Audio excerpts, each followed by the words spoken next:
Hi කොහොමද ඔයාලට? ඉතින් අද වීඩියෝ එකෙන් මං හිතුවා ඕගලන් එක්ක අපේ පරණ එක්ස්පීරියන්ස් එකක් ෂෙයා කරගන්න. ඒ තමයි අපි දැන් ඇඩිලේඩ් වල හිටියට අපි ඊට කලින් හිටියේ ඕස්ට්‍රේලියාවේ ක්වීන්ස්ලන්ඩ් වල. ඉතින් අපි ක්වීන්ස්ලන්ඩ් වල ඉන්න කාලේ මගේ හස්බන්ඩ් වැඩ කරපු කම්පැනි එකෙන් ක්‍රිස්මස් දවස්වල අපිට තිබිච්ච ක්‍රිස්මස් පාටි එක මොන වගේ එකක්ද කියලා මං ඕගලන් එක්ක ෂෙයා කරගන්නයි හදන්නේ. ඉතින් මේ ක්‍රිස්මස් පාටි එක තිබුණේ ක්වීන්ස්ලන්ඩ් වල early beach කියන ප්‍රදේශයේ තියෙන කොරල් සී රිසෝට් කියන හොටෙල් එකේ.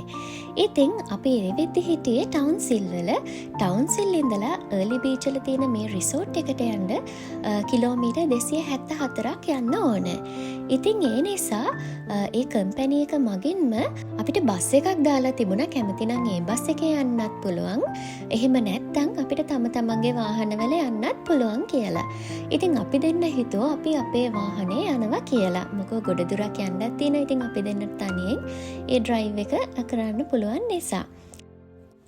ඉතින් කොහොම හරි පැය 3ක විතර ඩ්‍රයිව් එකකට පස්සේ අපි හොටෙල් එකට ආවා. ඉතින් ඒක ඇත්තටම හරිම ලස්සන හොටෙල් එකක්. ඒක 4 star රිසෝට් එකක්. ඉතින් මේක ඇතුළ හරිම ලස්සනයි. ඉතින් මගේ හස්බන්ඩ් වැඩ කරපු ඒ කම්පැනි එකෙන් ඒකේ වැඩ කරන හැමෝටම රූම් එක ගන්න දීලා තිබුණා ඕවර්නයිට් ස්ටේ එකකට. ඉතින් ඒ කාලේ මම ස්ටුඩන්ට් කෙනෙක් විදිහට තමයි හිටියේ. ඉතින් අපිට මෙහෙම 4 star රිසෝට් එකක රූම් එකක් ෆ්‍රී හම්බුණා කියන්නේ ඒ දවස්වල අපි ඒ ගැන හරිම සතුටින් තමයි හිටියේ.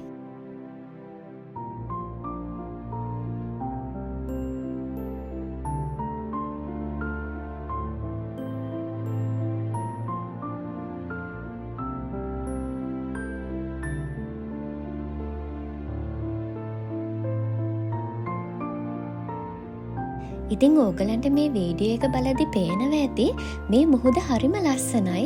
ඉතින් මේ early beach කියන ප්‍රදේශයේ මුහුද ආශ්‍රිතව තමයි ලෝකයේ විශාලතම සජීවීම කොරල් පරය කියන මහා බාධක කොරල් පරය එහෙමත් නැත්නම් Great Barrier Reef කියන එක පිහිටලා තියෙන්නේ.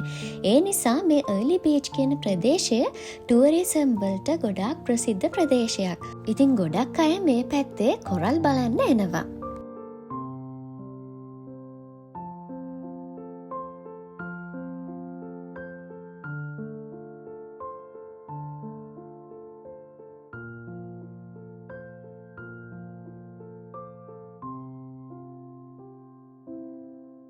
ඉතින් මේ තියෙන්නේ අපිට හම්බ වෙච්ච රූම් එක.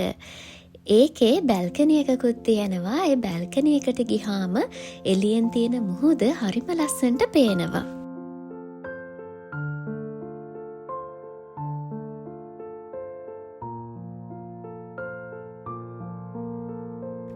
ඉතින් අපි හොටෙල් එකට ඇවිල්ලා චෙකින් වෙලා ඊට පස්සේ ඒකේ තියෙන රෙස්ටොරන්ට් එකට ගිහින් සොෆ්ට් ඩ්‍රින්ක්ස් වගේකුත් අරගෙන තමයි අපේ රූම් එකට ගියේ.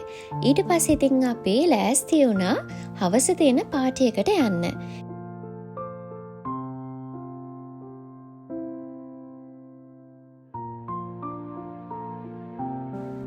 රූම් එකේ ඉස්සරහා තිබුණ බැල්කනි එකට ගිහාම මේ විදිහට තමයි එන්ට්‍රන්ස් එක පෙවුනේ. ඉතින් ඒගොල්ලන් පාටි එක ඕගනයිස් කරලා තිබුණේ බීච් සයිඩ් එකේ. ඉතින් ඒකේ හැමෝම ටිකක් වෙනස් ජාති ඇඳුම් තමයි ඇඳගෙන ඇවිල්ලා හිටියේ. ඒ ඇඳුම් වලින් හොඳම කොස්ටියුම් එකක් එතනදී තෑරුවා.